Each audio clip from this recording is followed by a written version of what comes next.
Assalamualaikum dear students, how are you all? I hope you are all good and doing well in your life. Welcome to the Dr. Abdullah Academy, the most powerful physics series of the year. Today our topic is mass and weight. इसमें हम देखेंगे कि मास और wait क्या होते हैं, इनका आपस में रिलेशन क्या है और देखेंगे इन दोनों की डेफिनेशंस को। तो हमारे साथ रहिएगा फुल लेक्चर में और इसके अबाउट हर चीज़ को, हर पॉइंट को क्लियर आउट कर देंगे। तो चलिए देखते हैं। Commonly, we consider mass and weight are the same quantities, but scientifically mass and weight are two different quantities.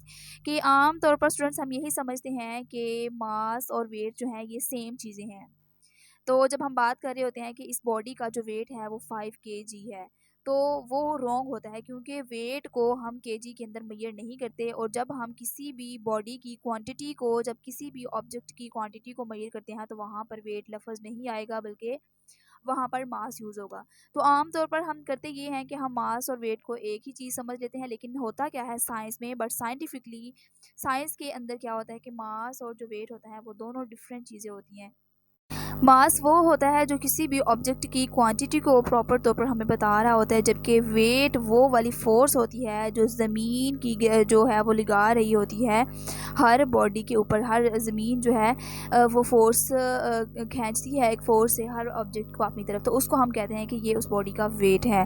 तो जब वेट की बात की जाएगी तो वेट के अंदर उस बॉडी का मास और वो ग्रेविटी की फोर्स दोनों आपस में जो है एडअप होंगे, तो उसके बाद हमें वेट जो है वो मालूम होगा। सो पता चला कि मास और वेट जो हैं वो दोनों डिफरेंट क्वांटिटीज़ हैं, सेम क्वांटिटीज़ कभी नहीं हो सकती।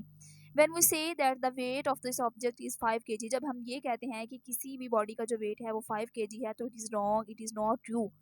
ठीक है, ये दुरुस्त नहीं है। जब हमें किसी बॉडी का मास मालूम करना है तो हमें अगर किसी भी बॉडी का या किसी भी ऑब्जेक्ट का हमें क्वांटिटी उसकी मेजर करनी है, तो उसके लिए हमें मास लफ्ज़ यूज़ करना होगा। मास का जो ये वाली इसकी मेजरमेंट है मास में लेनी होगी, जबकि हम उसको वेट नहीं कहेंगे। In fact 5 kg is the mass of object, यानी हकीकत में क्या होता है कि जो 5 kg होता है वो उसका वेट नहीं होता, बल्कि उस बॉडी का, उस ऑब्जेक्ट का क्या होता है, उसका मास होता है। मास को स्टूडेंट्स हम केजी के अंदर मेजर करते हैं, या आपने फर्स्ट चैप्टर में भी रीड आउट किया था फिजिकल क्वांटिटीज़ के अंदर के मास जो है वो एक फिजिकल क्वांटिटी है और इसको मेजर करते हैं हम किलोग्राम के अंदर।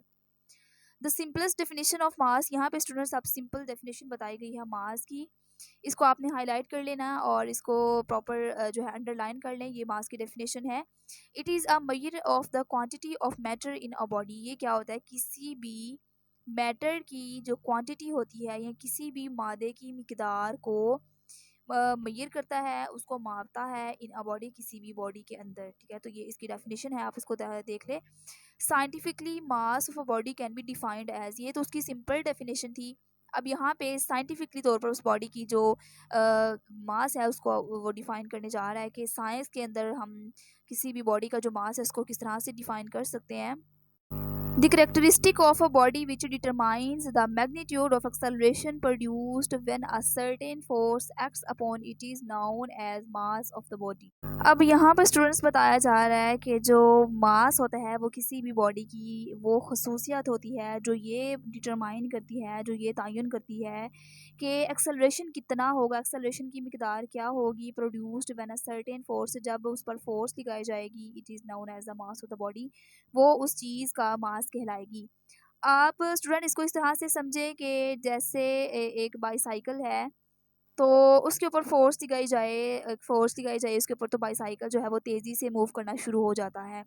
अब बाईसाइकिल की स्पीड तेज़ हुई है, तो स्पीड के अंदर जब चेंजिंग आएगी तो हमने पढ़ा था कि उस तब एक्सेलरेशन जो है वो प्रोड्यूस होता है। तो जब उस बाईसाइकिल की स्पीड चेंज होगी तो उसके अंदर एक्सेलरेशन आएगा। अब एक्सेलरेशन की मिकदार जो होती है वो मास के डायरेक्टली प्रोपोर्शनल होती है, यानी एक्सेलरेशन उतना ही प्रोड्यूस होगा जितना उस बॉडी का मास कम होगा। ठीक है, मास और एक्सेलरेशन एक दूसरे के इन्वर्सली प्रोपोर्शनल है, यानी जब मास बढ़ेगा तो एक्सेलरेशन कम होगा, और अगर मास ज़्यादा होगा, अगर मास कम होगा तो एक्सेलरेशन ज़्यादा होगा।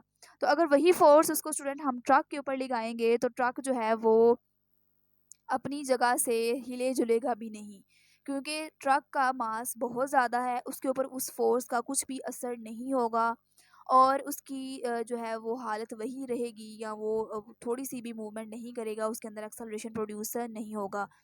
तो यही यहाँ पे कह रहा है कि जो मास होता है किसी भी बॉडी का, वो ये बताता है हमें कि एक्सेलरेशन की मिकदार कितनी होगी। यानी बाईसाइकिल के केस में उसका मास कम था, उसने हमें बताया कि यहाँ पर एक्सेलरेशन ज़्यादा होगा। और ट्रक के केस में हमने देखा कि मास बहुत ज़्यादा था, इसलिए एक्सेलरेशन जो है उसकी मिकदार ज़ीरो हो गई, या एक्सेलरेशन बहुत कम हुआ। तो मास ये बताता है हमें कि एक्सेलरेशन की मिकदार कितनी होगी जब उसके ऊपर हम एक फोर्स लगाएंगे। तो ये था स्टूडेंट्स, साइंटिफिकली तौर पर यहाँ पे मास की डेफिनेशन बताई गई है। आगे देखते हैं, mass is the scalar quantity. अब यहाँ पे कह रहा है कि जो मास है वो एक स्केलर क्वांटिटी है।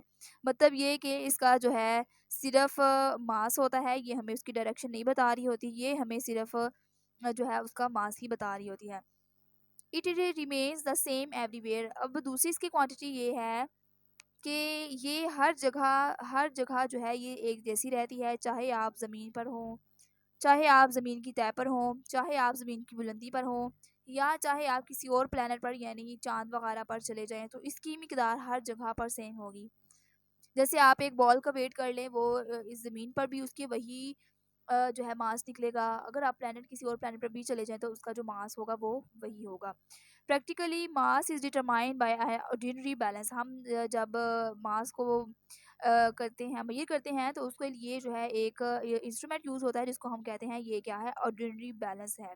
अब जो ये मेजरिंग बैलेंस होता है, ये स्कूल्स में या घरों में या शॉप्स वगैरह में जो है ये मास को मेजर करने के लिए ज़्यादातर यूज़ होता है। इसके अंदर क्या किया जाता है कि किसी भी बॉडी का जो मास है उसको प्रैक्टिकली तौर पर मेजर किया जाता है। The SI unit of a mass is kilogram. अब यहाँ पे यूनिट बताया गया है, इसको हाईलाइट कर लीजिए कि मास का यूनिट क्या है, किलोग्राम है।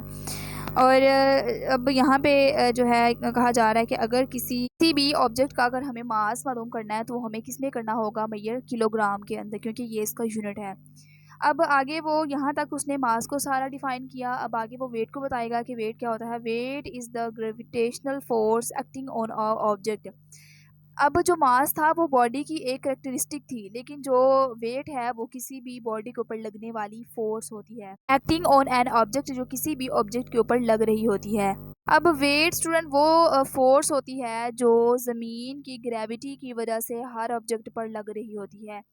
अब ये स्टूडेंट एक वेक्टर क्वांटिटी है, क्योंकि इसकी डायरेक्शन भी होती है, इसकी मैग्नीट्यूड भी होती है। और वेट वो होता है जो किसी भी ऑब्जेक्ट को ज़मीन जो है वो अपनी जानिब खींच रही होती है, और वेट जो है वो एक फ़ोर्स है।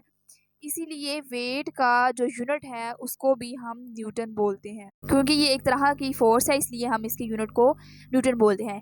It is a vector quantity directed downward towards the centre of the अर्थ। ये एक वेक्टर क्वांटिटी है, क्योंकि स्टूडेंट फोर्स की कोई ना कोई डायरेक्शन तो होती है ना। फोर्स हमने पीछे पढ़ा कि ये वेक्टर क्वांटिटी है। फोर्स की डायरेक्शन हम लाजमी स्टडी करते हैं कि फोर्स किस डायरेक्शन में लग रही होती है, इसलिए ये एक वेक्टर क्वांटिटी है। और इसकी जो डायरेक्शन है वो हमेशा डाउनवर्ड होती है, क्योंकि ज़मीन जो है वो अपनी जानिब खींचती है, इसलिए हर ऑब्जेक्ट जो है वो नीचे की जानिब जो है वो अमल करता हुआ महसूस होता है। आगे देखिए, the weight of an object is equal to the force with which the earth attracts the body towards its centre. यानी वो जो वेट है किसी भी ऑब्जेक्ट का, ये उस फोर्स के इक्वल होगा जिसकी जो है अर्थ हर बॉडी को अपनी जो सेंटर है उसकी तरफ अट्रैक्ट कर रही होती है। अब यानी जो वो वेट होता है ये उस फोर्स के बराबर होता है जो ज़मीन अपनी जानिब हर जिस्म को खींच रही होती है सेंटर की तरफ। उस जिस फोर्स के साथ वो खींच रही होती है, वेट भी उसी के इक्वल होता है। माना जाता है कि जो ग्रेविटी की फोर्स का जो वैल्यू होती है ग्रेविटेशनल फोर्स की, वो कितनी होती है, 10 होती है, 10 न्यूटन। और इसको जो है कांस्टेंट रखा जाता है, क्योंकि ये एक कांस्टेंट वैल्यू है, ये सेट कर दी गई है, और इसको जो है 10 न्यूटन माना जाता है। आगे स्टूडेंट यहाँ पर अब हमारा न्यू टॉपिक स्टार्ट होने जा रहा है, जो कि इसी मेन टॉपिक के रिलेटेड है, ग्रेविटेशनल फील्ड। इसको भी हम साथ ही कवर कर लेते हैं और देखते हैं कि इसके अंदर क्या चीज़ों को बयान किया गया है। चलिए स्टार्ट करते हैं। Gravitational field, the gravitational field is a space around a mass in which another mass experience a force due to the gravitational attraction. अब जैसा कि स्टूडेंट हमने पीछे पढ़ा इलेक्ट्रोमैग्नेटिक फील्ड के बारे में, मैग्नेटिक फील्ड के बारे में, इलेक्ट्रोस्टैटिक फील्ड के बारे में। फील्ड दरअसल वो रकबा, वो एरिया या वो सर्कल होता है जो किसी भी ऑब्जेक्ट के अराउंड बन जाता है, और जब कोई भी ऑब्जेक्ट उस सर्कल के अंदर एंटर होता है तो वो उस फोर्स के ज़ेरे असर आ जाता है और उसके ऊपर एक फोर्स लग जाती है। तो यही केस इसके अंदर है कि ग्रेविटेशनल फील्ड वो स्पेस है, वो एक सर्कल है जो कि बन जाता है किसी भी मास के अराउंड, तो जिसकी वजह से जब कोई भी ऑब्जेक्ट उसके अंदर आता है, एंटर होता है, तो वो ग्रेविटेशनल अट्रैक्शन के असर में आ जाता है और वो जो है उसकी तरफ खींचा चला जाता है। जैसे स्टूडेंट आप यहाँ पे एग्जांपल ले सकते हैं कि जैसे जो हमारी ज़मीन है वो सूरज के अराउंड मूव करती है। अब ऐसी कौन सी फोर्स है जो ज़मीन को मजबूर करती है कि वो सूरज के गिर्द ही रहे, वो एक सीधी लाइन में भी तो मूव कर सकती थी ना। यही केस यहाँ पे भी है कि ग्रेविटेशनल फील्ड उसके अराउंड एक सर्कल बन जाता है सूरज के इर्द-गिर्द, जिसकी वजह से वो जो ज़मीन है वो उसी सर्कल के अंदर रहते हुए कंटिन्यूअसली एक सर्कल के अंदर मूव कर रही है अराउंड टू द सन, और कभी भी आगे-पीछे या उसकी जो लाइन है वो चेंज नहीं होती, वो सर्कल के अंदर ही मूव करती रहती है। तो ये ग्रेविटेशनल फील्ड का असर होता है जो उसको एक सर्कल के अंदर रखता है। The gravitational field strength is defined, यहाँ पे अब ग्रेविटेशनल फील्ड स्ट्रेंथ की डेफिनेशन बताई गई है कि ग्रेविटेशनल फील्ड स्ट्रेंथ क्या होता है। इसको देख लेते हैं कि ये क्या होता है। ये द क्या है, the gravitational force acting on a unit mass, कि जो ग्रेविटेशनल फोर्स लगती है किसी भी यूनिट मास पर, उसको हम कहते हैं क्या है, ये ग्रेविटेशनल फील्ड स्ट्रेंथ है। यानी अब यहाँ पे स्टूडेंट देखिए कि ग्रेविटी की जो कीमत होती है वो हर जगह पर जो है वो उसकी जो फील्ड की ताकत होती है वो मुख्तलिफ होती है। फील्ड स्ट्रेंथ जो होती है वो हर जगह पे डिफरेंट होती है। अब जो ग्रेविटेशनल फील्ड स्ट्रेंथ है ये वो वाली कीमत होती है जो हमें ये बताती है कि 1 किलो मास के ऊपर कितनी ग्रेविटेशनल की फोर्स लग रही होती है। तो ये एक स्टूडेंट एक यूनिट स्टैंडर्ड सेट कर दिया गया है जो कि 10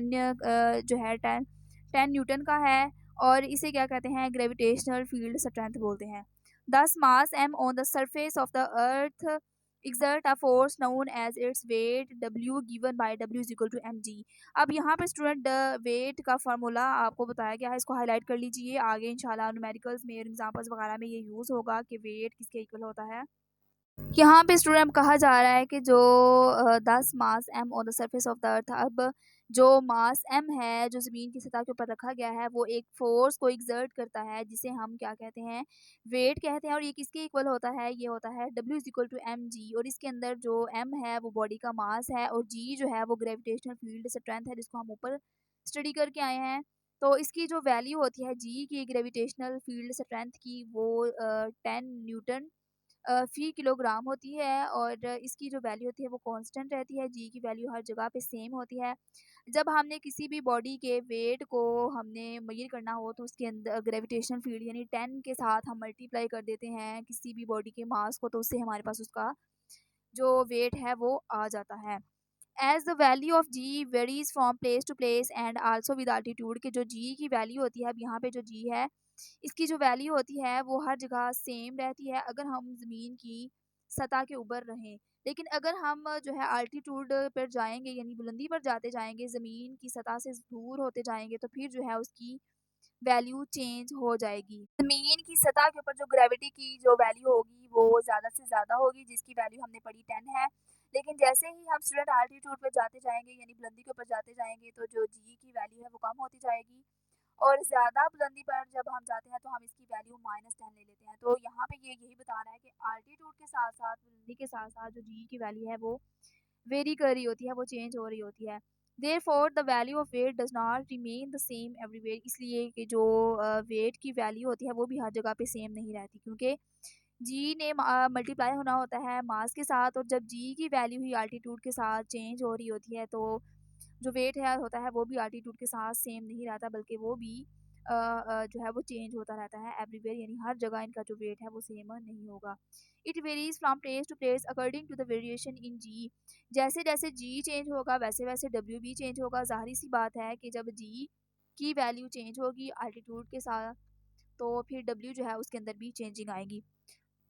डू एन ऑब्जेक्ट वेट में vary from one place to another, यानी अगरचे ऐसा होता है कि किसी भी ऑब्जेक्ट का जो वेट होता है वो एक जगह से दूसरी जगह मुख्तलिफ हो सकता है, यानी लेकिन जो मास होता है जब हम उसको एक जगह से दूसरी जगह पर लेके जाते हैं तो वो सेम रहता है। यानी अगर आप उसको ज़मीन पर मेज़र करेंगे तो मास एक जैसा होगा, जैसे हमने पढ़ा था, अगर प्लैनेट पर भी ले जाएंगे किसी पे भी तो उसके जो मास होता है वो सेम रहेगा। लेकिन इसके केस में ऐसा नहीं होता, वेट जो है वो हर जगह पे चेंज हो रहा होता है, और ये वेरी कर रहा होता है। But at any particular location its weight is proportional to its mass. लेकिन कहता है कि किसी भी ख़ास जगह पर जो उसका वेट होता है वो मास के प्रोपोर्शनल के बराबर होता है। अगर 2 ऑब्जेक्ट हैं, एक का मास 5 केजी है, दूसरे का जो मास है वो 10 केजी है, तो जो 10 केजी वाला मास होगा उसका जो वेट होगा वो भी ज़्यादा होगा 5 केजी वाले मास से। तो जिसका मास ज़्यादा होगा उसका जो वेट है वो भी ज़्यादा होगा। तो यही यहाँ पे कह रहा है कि किसी भी एक ख़ास लोकेशन पर जो वेट होता है वो मास के प्रोपोर्शनल होता है, जितना मास होगा उतना ही वेट होगा, क्योंकि जी की वैल्यू दोनों के साथ सेम होगी। तो फ़र्क आ जाएगा मास के अंदर, तो जब जिसका मास ज़्यादा होगा उसका जो वेट है वो ज़्यादा होगा। Thus we can conveniently compare the masses of two objects at a given location by comparing their weights। इसीलिए कहता है कि अगर हम किसी भी ऑब्जेक्ट्स के, यानी अगर हमारे पास 2 ऑब्जेक्ट हैं तो हम इनका जो मास है उसको कंपेयर कर सकते हैं। अगर हम उनका वेट जो है वो एक ही जगह पर हम उनके जो वेट को मेज़र करेंगे तो फिर हम जो है इनके मास को कंपेयर कर सकते हैं। यानी अगर हम मास को मेज़र करना चाह रहे हैं तो अगर हम इसके वेट को कंपेयर करेंगे तो हमें जो है इसका मास जो है वो मालूम हो जाएगा। The weight cannot be measured by an ordinary balance. के जो वेट होता है उसको हम किसी आम बैलेंस से मालूम नहीं कर सकते, क्योंकि हम मास को तो मेजर कर सकते हैं ऑर्डिनरी बैलेंस से, लेकिन वेट को नहीं कर सकते। वेट को मेजर करने के लिए हमें मखसूस इंस्ट्रूमेंट इस्तेमाल करने पड़ते हैं, जैसे कि स्प्रिंग बैलेंस है और भी काफ़ी हैं। तो इसलिए हम वेट मास को तो मालूम कर सकते हैं किसी भी ऑर्डिनरी बैलेंस से, यानी कोई भी आम सा हम बैलेंस लेकर उसकी मदद से हम इसको मालूम कर सकते हैं। लेकिन वेट को मेज़र करने के लिए कुछ ख़ास इंस्ट्रूमेंट्स बनाए जाते हैं, क्योंकि यहाँ पर जो मेन वजह है वो ग्रेविटेशनल फ़ोर्स की है। उसकी वजह से हमें ख़ास इंस्ट्रूमेंट जो है वो बनाने पड़ते हैं। A spring balance can be used to measure to the weight. जो स्प्रिंग बैलेंस होता है वो वेट को मेजर करने के लिए इस्तेमाल किया जाता है। हाइलाइट कर लीजिए यहाँ पर के पूछा जा सकता है कि वेट को मेजर करने के लिए कौन सा इंस्ट्रूमेंट यूज़ होता है। तो यहाँ पर आपने हाइलाइट करना है कि जो स्प्रिंग बैलेंस है वो यूज़ होता है वेट को मेजर करने के लिए। The SI unit of weight is newton. अब जो इसका यूनिट है वो क्या है, न्यूटन है, क्योंकि स्टूडेंट यहाँ पर वेट हमने जैसा ऊपर देखा था कि वेट जो है वो एक किस्म की फ़ोर्स है, इसकी वजह से जो इसका यूनिट होता है वो भी न्यूटन होता है। जबकि मास का यूनिट हमने केजी पढ़ा था और यहाँ पर इसका यूनिट जो है वो हमने भी न्यूटन पढ़ा है। आपने इन दोनों के फ़र्क को लाज़मी याद रखना है कि मास और वेट के अंदर क्या-क्या डिफरेंसेस हैं। इनकी डिफरेंसेस के अंदर इन दोनों की डेफिनेशंस आ जाती हैं, इन दोनों की जो है यूनिट्स आ सकते हैं, फिर उसके बाद इन दोनों की जो है मेज़र करने का तरीका आ सकता है, मेज़र करने के इंस्ट्रूमेंट्स यहाँ पे आ सकते हैं। तो आप इनको बारी-बारी अगर शॉर्ट क्वेश्चन में पूछा जाए कि इन दोनों के दरमियान डिफरेंस करें तो आपने सेंटर में लाइन लगानी है और ये जो 3-4 डिफरेंस मैंने आपको बताए हैं सिंपल वो लिख देने हैं, तो आपका 2 नंबर का जो शॉर्ट क्वेश्चन है वो बिल्कुल रेडी है। तो स्टूडेंट ये था हमारा यहाँ तक टॉपिक। आई होप कि आपको अच्छे से समझ आ गया होगा। अगर कोई भी क्वेश्चन हो तो आप कमेंट सेक्शन में पूछ सकते हैं और मिलते हैं हम नेक्स्ट वीडियो में इंशाल्लाह, जो कि हमारी होगी मैकेनिकल एंड इलेक्ट्रॉनिक बैलेंसेस के ऊपर। तो इसके यहाँ से स्टूडेंट अब हम अपने बैलेंसेस को स्टार्ट करेंगे। तो मिलते हैं नेक्स्ट वीडियो में, तब तक के लिए अपना ख़्याल रखिए, अपने प्यारों का ख़्याल रखिए। अल्लाह हाफ़िज़।